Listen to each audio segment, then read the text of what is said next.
আমরা এখন চললাম রহস্যের সন্ধানে সুন্দরী গাছের মধ্যে দিয়ে। মনে হচ্ছে না যে চললাম বোধহয় সুন্দরবন, কিন্তু না, এটা হচ্ছে আন্দামানের বারাতাং। আমরা বারাতাংয়ে বেসিক্যালি জারোয়া দেখতে এসেছিলাম। জারোয়া ট্রাইবস আন্দামানের অ্যাট্রাকশনগুলোর মধ্যে অন্যতম।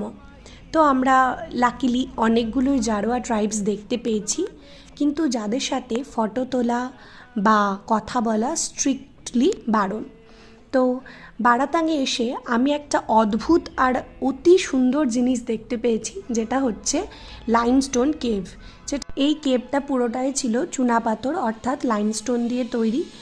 ভূগোলের বইয়ে অনেক পড়েছিলাম, কিন্তু জীবনে প্রথমবার দেখলাম এটা পুরোটাই ছিল প্রকৃতির নিজের সৃষ্টি, অর্থাৎ সমুদ্র স্থান পরিবর্তন করেছে আর কোরালসগুলো এই জায়গায় থাকার জন্য একটা খুবই সুন্দর লাইমস্টোন গুহার সৃষ্টি হয়েছে।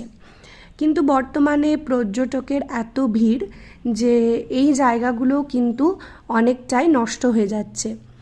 আমি জানি না এই কেভটা কতদিন থাকবে, কত বছর পর্যন্ত এটা আমরা ভিতরে ঢুকতে পারবো, কারণ বর্তমানে প্রচণ্ড সাফোকেশন হচ্ছিল ওই জায়গাটাতে পৌঁছাতে। আর পুরোটাই অন্ধকার, যে আলো তোমরা দেখতে পাচ্ছ সেটা কিন্তু মোবাইলের ফ্ল্যাশের আলো।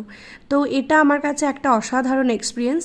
তারপরে আমরা আজকে বাড়ি ফেরার পালা, মনে অনেক অনেক এক্সাইটমেন্ট নিয়ে আর অনেক কিছু এক্সপিরিয়েন্স করে ফিরে চললাম নিজের শহর।